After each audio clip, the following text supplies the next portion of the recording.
Next card. Death.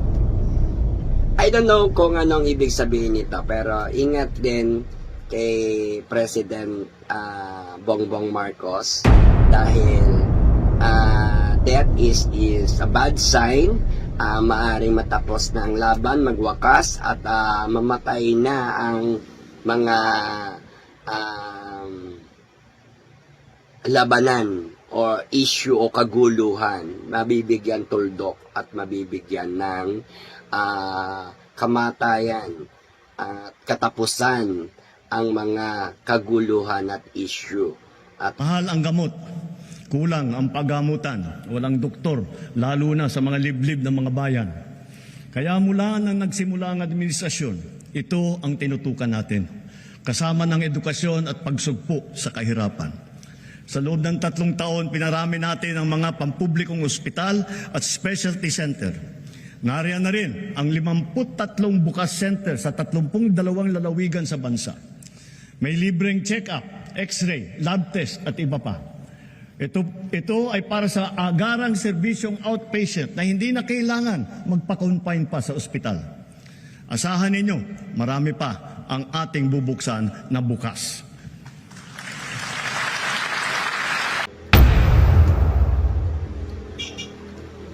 tingnan natin ang 3 cards ni President Bongbong Marcos sa kanyang SONA.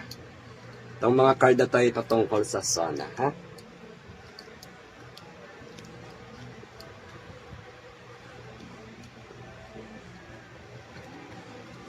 Okay. Tungkol sa mga nangyari at mga itinanim. Hindi alam kung puro goods lahat yung kanyang maaani. Ang dami-dami niyang itinanim, ang dami-dami niyang sinabi. Ngunit ang mga bagay na hindi siya sigurado ay yung feedback pabalik sa kanya na kung goods or maganda ang naging resulta. So, palit sumakit ang kanyang ulo. No? Dahil sa dami ng kanyang mga iniisip sa kanyang sabihin na natin parang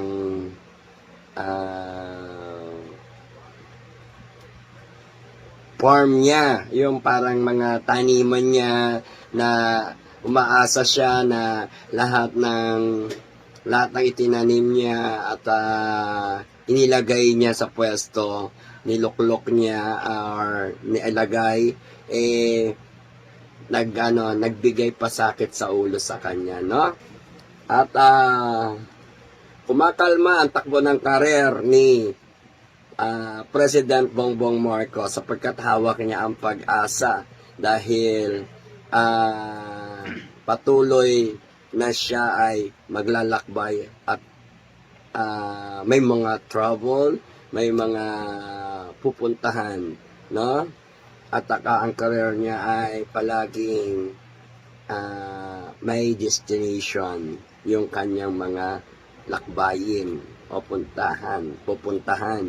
Kaya dito ang dami niyang negatibong nasayang at sinayang mga investment o kayamanan. Ang dami ng mga kayamanan na nararamdaman na niya na nawawala na or nagto-throwback na sa kanya yung mga negatibo na pagkalustay ng mga pera sa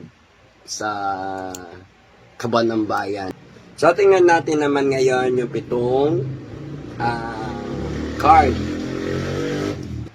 Tingnan natin, last 1 card. Kinikilabutan ako, ngunit marami tayong malalaman dito kung ano napapaloob at tunay na mangyayari at ilalabas na resulta at paparating sa mga naganap na SONA ni President Bongbong Marcos. Tingnan natin. 2, 4, 6, 8, 10. Na. lucky number, powerful man at merong mga pag-uusap o pagpaplano, maaaring merong mga malink, no? May mga malilink o malilink na issue, ano? Merong pag-uusapang mga dapat pag-usapan at merong mga pag-uusap din ang personal niya na si First Lady Lisa Marcos sa isang lugar na dapat makausap pero may backup na matanda, no? May nagmamanman sa kanyang matanda at may mga alagad, no? Kaya mag-iingat din President Bongbong Marcos kasi may mga sumusubaybay sa yung mga alagad ng matanda, no? Hindi ko alam kung ano yan, pero may mga link na lalabas sa mga plano at sa mga link. Ayan, may mga link, and like. Siyempre, meron din ganon. Like nyo ba, malaman. Ayan, meron mga magaganap na pag-uusap sa palasyo at mga usaping plano at dapat gawin. At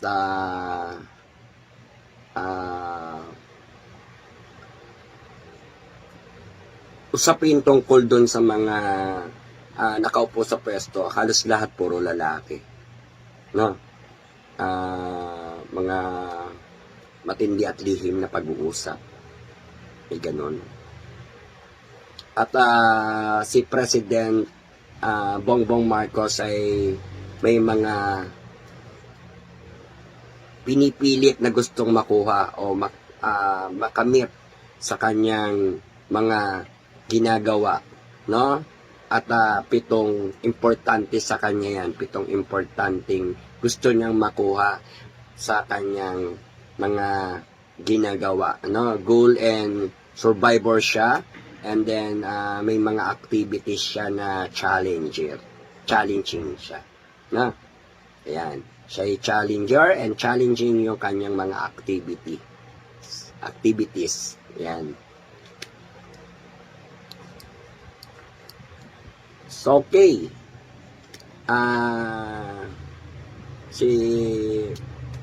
Ang totoo niyan, si President Bongbong Marcos ay sublime pa rin, ano? At hindi makagalaw o makakilos. Napapalibutan siya ng mga negatibong nakapaligid pa rin sa kanya. Kaya hindi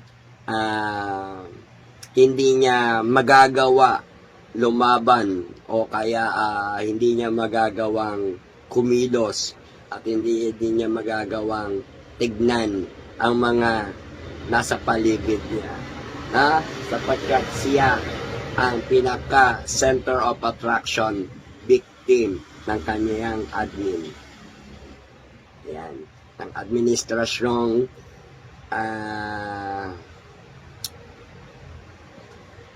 PBBM. Kaya yan, ang daming mga nakapalibot sa kanya, hindi siya makagalaw, hindi niya makita yung mga kalaban niya, or hindi niya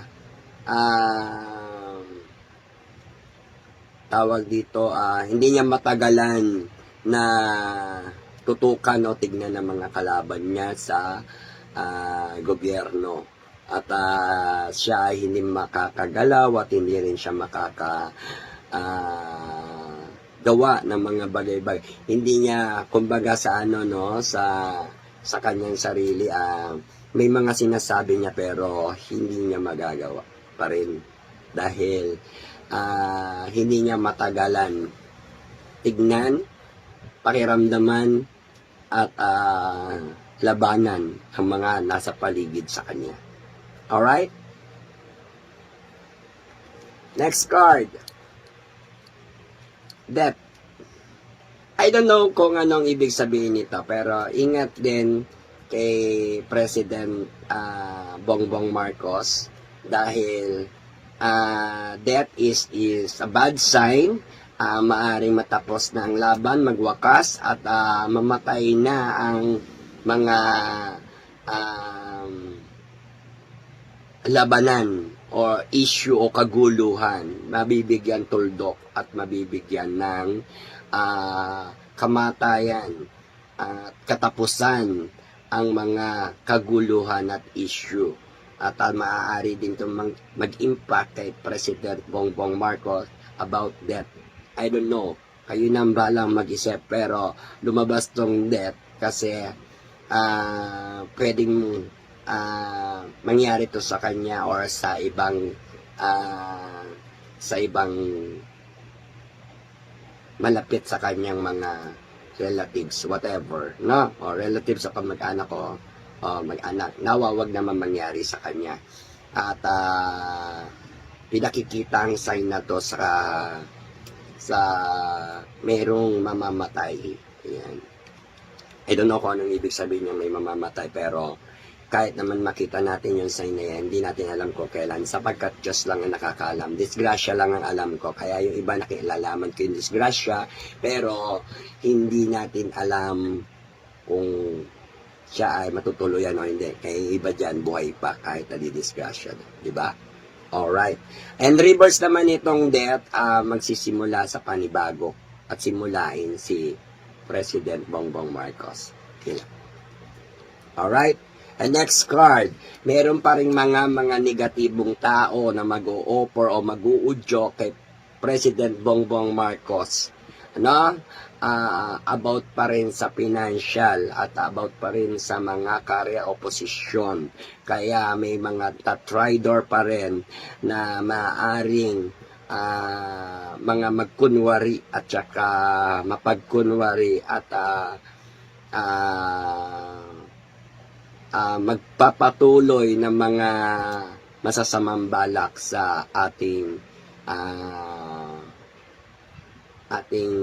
pamamalakad sa ating bansa, no? Yung mga negatibong gawain. Next, justice. Maninimbang siya at haharap na rin sa justice. Siya ay naghahanap ng hustisya pero naninimbang at mahaharap din sa mga justice system. Kaya hawakan niya ang timbangan at haharapin niya ang justice system. Alright? Nadating yung point na issue o usapin patungkol sa justice system. Kaya ang SONA ay merong mga buod or poem na sinasabi na about justice system na merong mga dadaan at naghihingi ng hustisya at bigyang hustisya at magkakaroon at dadaan sa timbangan. Ibig sabihin, meron siyang mga ipapaayos, dadanas siya ng maraming mga usapin tungkol sa justice system or haharapin niya o haharap siya sa mga usaping justice system. Alright? So, ayan. Iikot ang kapalaran ngayon ni President Bongbong Marcos sa gulong ng kapalaran niya ay mga raming dapat pag-aralan at pag-aaralan, pagbubusisiin, sasaliksikin, aaralin at maraming mga pagsulat, dokumento at pag-aaral. Maraming mga dapat asikasuhin o gawin at balikan ang mga files o dokumento na naglalaman at involved or naglalaman sa mga usaping mga kaso-kaso. Ayan. Yan. Ang dami iikot sa mga listahan o files or document o hukop. Parang 4 na korte yung kanyang gulong ng kapalaran. 4 na korte. No? Or 4 na justice system or justice area. No? Sabihin na natin 4 na korte. Yan. Yan. Siya ay umiikot, pailalim, papunta ulit sa taas. Siya ay nasa ilalim na, maaaring pwedeng tumaas at pinipilit tumaas. Kaya, kayo na ang bahalang humusga. Huwag niyo po ako husgahan dahil nakabase lang tayo sa ating tarot card reading. Sapagkat kung anong lumalabas dito, siyang sinasabi ko sa inyo. Alright?